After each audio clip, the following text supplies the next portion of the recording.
evening. My name is Whitney and I'm here with Blick Art Materials, and tonight I have a really fun, almost Halloween themed project called Decalcomania.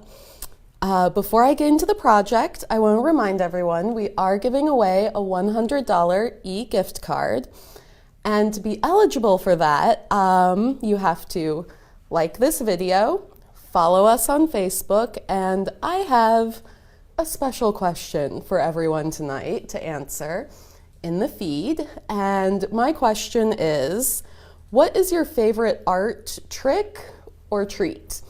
And to explain that a little bit, Julie's giving me a look like I'm crazy over here. So what I mean by trick is we all have those like go-to techniques. Those things that are just like in our toolbox of it always works and it's always great. So for example, one of my tricks is to use ultramarine blue and a pearlescent copper. I make a mix, I'm talking about paints here, and I mix those together to use as a base for flesh tones and to make other mixtures. And it sounds a little wacky, like you might end up with a blue person or a copper person, but it's not. They go together in this way that is just beautiful. And then you tone it down with white and other colors. So that's my trick. And what is your art treat? What is that thing that you will really indulge yourself in, that you'll like, it's the thing you love to buy, you want to buy, and like it makes you so happy. And so going back to my first example, really that copper paint, that's my treat. It is a beautiful color and it's just a great paint. So those are mine, and I'm gonna get started with this, and I'm gonna let Julie think about it for a bit, but I'm gonna come back and ask her what her favorite tricks and treats are. So I am using Duralar wet media film, and this is a clear film. And Duralar makes a few different films. So this one is super clear. Hopefully you all can see the edge of it in the camera, maybe. But I'm gonna set it down. And I promise later I'm not just pouring paint and glue onto the table. I am on my surface here, hopefully. Can't make too many promises, I guess. So what I'm doing is I'm going to fold this. And you know, I got a bit ahead of myself. I should tell you what we're actually doing. What is Decalcomania? And I have some examples here that I wanted to pull up. Which one do I want first? This one is pretty great. So this is something that, it's a technique that was started by Surrealist artists, and it almost is like a Rorschach blot. So ink would be poured or spilled, smeared around, mushed together, and opened up again, and you get this really abstract random thing, right? And from that, because the Surrealists were all about fantastical, imaginative imagery, and really tapping into the subconscious for that, they would then go in and find an image in their ink spill. So here we have a face that emerged with a butterfly in the middle, this wild mess of hair here, which is awesome. Almost looks like waves coming in. And so it's really, I think, a really freeing process. It's a way to kind of let go of your preconceptions and just put a pen to paper and see where it takes you. And it's almost on theme with Halloween, in that sometimes you can get some creepy images to come out, and it's really fun. This one is sort of, I think of him as a little woodland sprite almost. And I don't know if the sheen is going to come through or if the shininess of the Durlar is going to mask it, but this yellow is actually the pearlescent metallic gold. So that is in there. All right, so now that you know what it is, let's talk about how to do it. So I started with my Durlar, folded it over, and now I'm gonna bring in my glue, and I am just using Elmer's Glue All.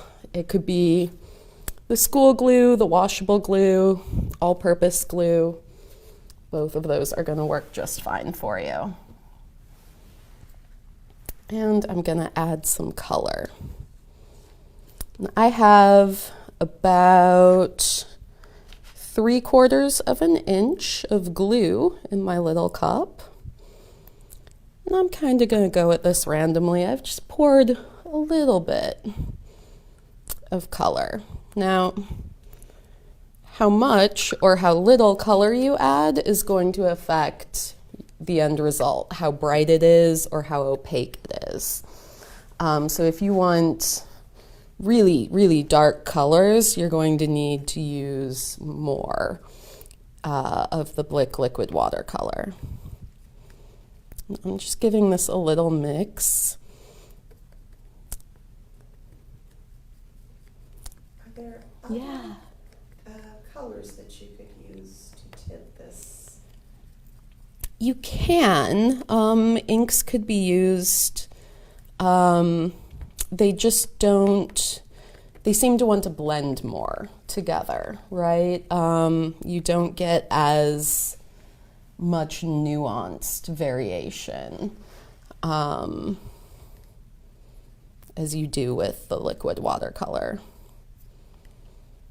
Another thing you could do, and I hadn't actually thought to try this for an example, is to not actually mix it very well, because in that you're going to get lots of striations and different things occurring. You could always add just white glue on top and sort of create that effect. So I'm going to pour this. Again, I'm not pouring it on the table. I do have my Durlar sheet here. And you want to keep it towards the middle. Otherwise, it's going to moosh out the sides everywhere and make a big mess. So I'm going to try to not make a big mess, but can't really make any promises. And I'm trying to drizzle it. It's almost like doing a little paint pour, but you don't want to use as much paint as you would in a paint pour. And I do them in stages sometimes. I'm going to pull my paper towel over here. As you can see, it's sort of, I'll give it a little run. And while I'm doing that, I wonder, hope you can see it. Julie, have you thought about your art trick? What is your go-to technique? So many of them, but I would say toned backgrounds never work on a white surface is my trick. Yes. So I don't know if you could all hear Julie's response there, but she said toned surfaces just never work on a white background. Always get a nice tone under there, and I agree. Honestly, as I have like white canvas fear. That's a thing. I feel like I've spent all of this time preparing my surface, and it's absolutely perfect all before I've started my painting, and it puts so much pressure on that painting, right? So I like to tint and tone surfaces as well. We actually just had a demo where a toned surface was used with pastel. Even watercolor surfaces, you can tone these first. Yeah. Julie is reminding everyone, even watercolor surfaces, those can be toned first as well. Now, I kind of got this a little too mushy while I was talking. So, the nice thing is, it's not over until it's dry. So, if you really get a dud, you could actually just wash this off. There's nothing stopping you, right? I'm just gonna blot it with a paper towel. Put that over there. And I'm gonna add some more colors.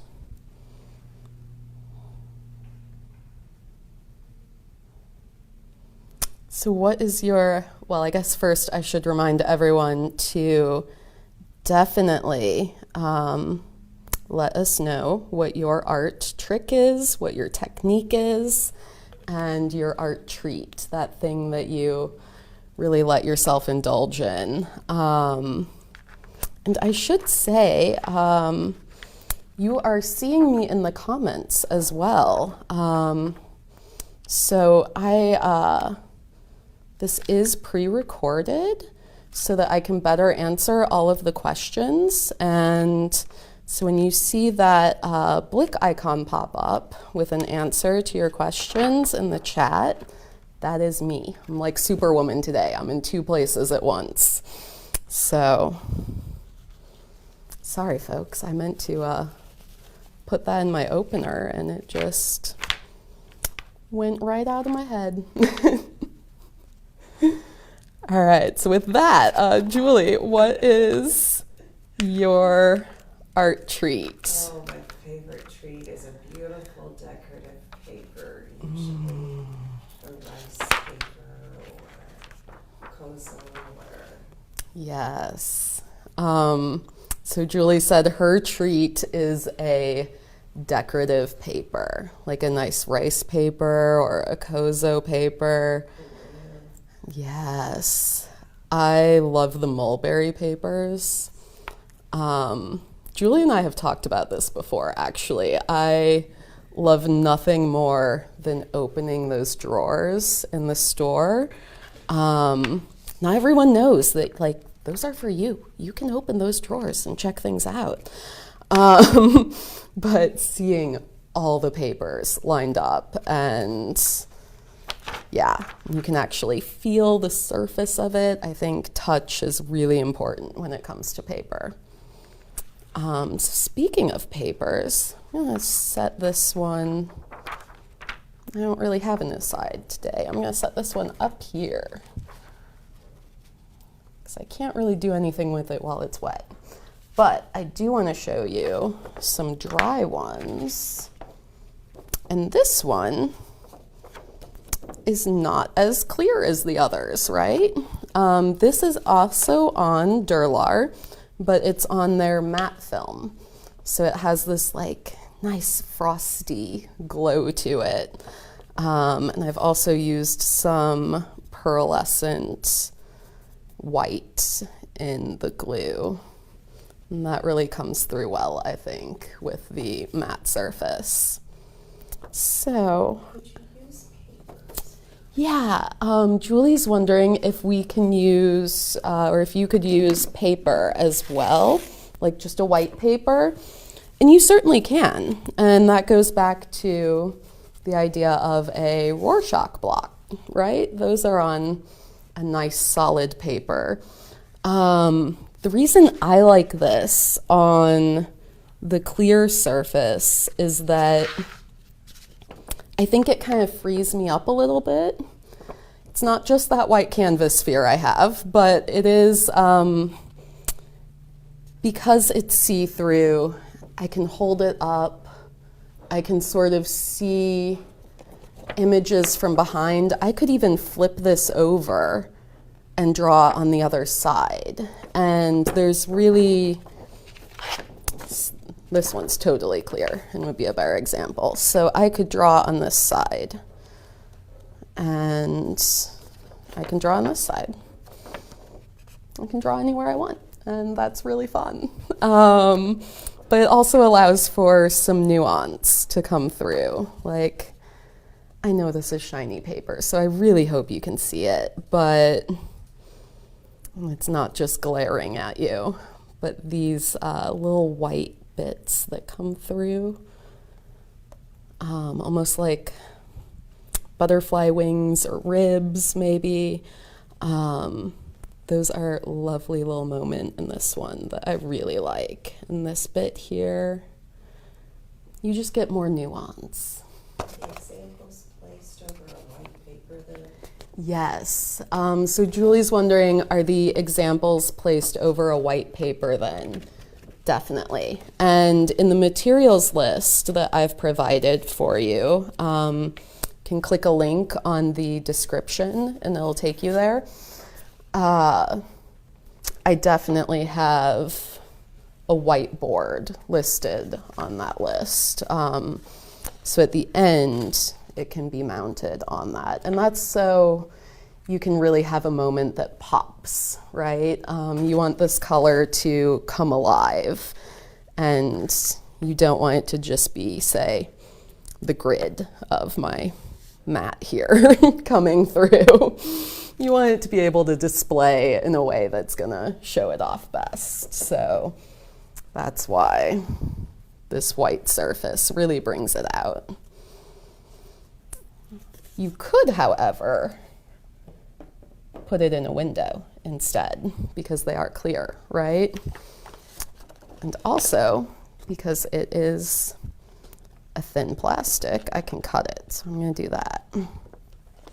But I think it would be really fun to do this as a Halloween decoration sort of craft. When I was a kid, my mom and I would cut out silhouettes on black paper to put in the window at Halloween. But I think this would just be really beautiful. It'd be like a light catcher. It would change the light as it comes in through the window. Yeah. Does Duralar come in larger sheets then? Yeah, so Julie's wondering if Duralar comes in larger sheets then, and it does. It even comes in rolls. But there is an 18 by 24 inch pad, just like nice, big, hefty pad of paper. And it also comes in single sheets. We were just mentioning it's 44 inches by 25? 25. Yeah.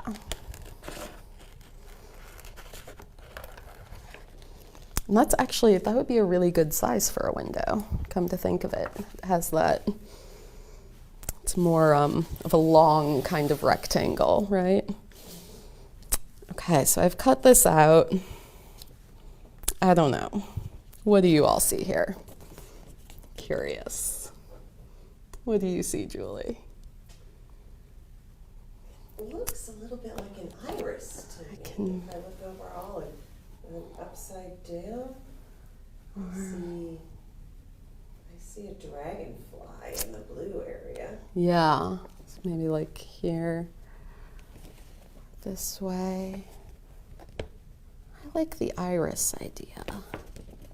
And what side do I want to use? I'm going to hold this up to the light. And this is exactly what you all will be doing when you're making yours. It looks a little silly maybe, but take your time with it. I think these come in pads of 12, so make a bunch of glue prints all at once and set them aside, let them dry, and kind of rest with it. See where it takes you. That way, if makes it not so precious, right?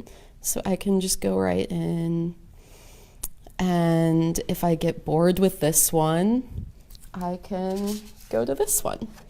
And that's totally fine. I'm just going to outline some areas because I'm not quite sure what direction I want to take it in yet, but I know I can do these little outlines and still sort of change the whole image later. And I'm just using a regular Sharpie here. This is actually the twin tip, which is my favorite type of Sharpie because I can just flip it right around and keep going. No being slowed down by having to set down and pick up a new marker. I do want to remind everyone, because we're coming to a close, I'm not going to make you stay here with me while I pretty much just doodle, even though it's really fun. And I think you'll find it's really addictive. But I want to remind everyone that we are doing a $100 e-gift card giveaway. And to be eligible for that, all you need to do is like this video, follow us on Facebook, and answer that question of what is your favorite art trick or treat. Just give it a little more time here. What's mine? Yeah. Well, so the copper and blue for flesh tones, which actually I can't take full credit for that. That came from a painting technician at Golden Paints, someone who works in Williamsburg Paints, their oil paint line. Other tricks. Just in case someone missed it. Oh yeah, and someone might have missed it, so you probably think I sound crazy right now. So in case you missed it in the beginning, my favorite art trick is to make a flesh tone, like a base paint that I'll use for all my color mixes when painting a figure or doing a portrait. I will mix ultramarine blue with a pearlescent copper. And it sounds really crazy because you might think you have you'll end up with a blue person, or that it'll look like someone's covered in copper and glowing. But really, I use it as a base mix. So I end up tinting it with other colors that I'm using in the painting. But something about that copper, it just makes flesh tones really glow. And that is that's my favorite art trick. I'm really interested to see in the comments what you all have, because that's always the fun part for me, is to hear from all of you. And I get to learn something every time. And then my favorite treat, I did say earlier, buying that copper paint is a really big treat for me. But yeah, there are so many. Papers in general, decorative papers we talked about. I also really enjoy Holbein has a paint line called Aqua Duo, and it's their water-soluble oil paint. But in that line, and I don't usually use water-soluble oil paints in my own work, but they have a fluorescent line within that, because they're, I guess because they're water-soluble oils, they're able to make that mixture. It's something really unique that I haven't seen in any other off-the-shelf kind of paint line. So I love, they have a color called Luminous Opera, and I swear it looks like this. pink, which for an oil paint is like, let's even go this one. That's a little brighter. It's like, it's neon hot pink and it's oil paint. I get so excited about it. So that's my treat. That's another treat. All right, so. You could show us a couple examples of the examples up close again. Yeah. Julie's wanting to see some of the examples up close again. So I'm gonna pull this one up. This one has a lot of stuff going on in it. I hope you can see it all. Make sure I'm in the right spot here. So we've got faces here. Have this like dragonfly dancer, which I love. Some fish and waves, and actually this is like a little puppy that comes in almost like, and here's another very animal face, I think, very cat face. Something interesting about people, humans, right, is we are actually, we have evolved to look for faces in everything. And so that's how you get like stories of the man on the moon or the face in the moon. And here we have another face that's come through.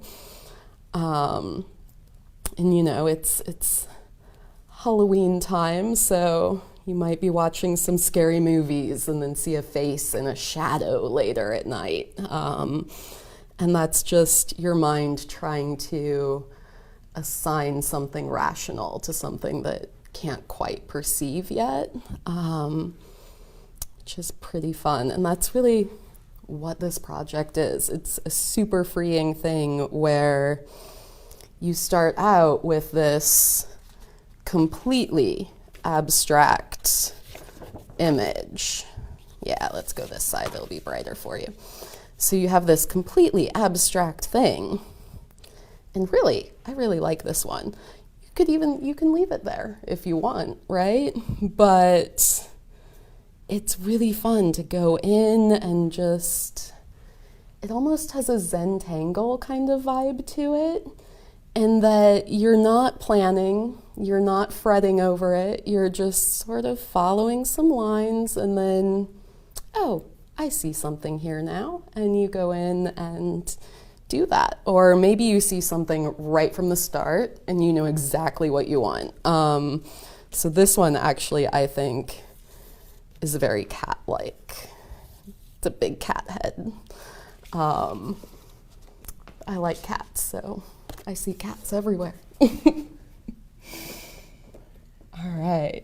I guess, do you have any final questions, Julie? I want to give everyone time to get their final questions into the comments.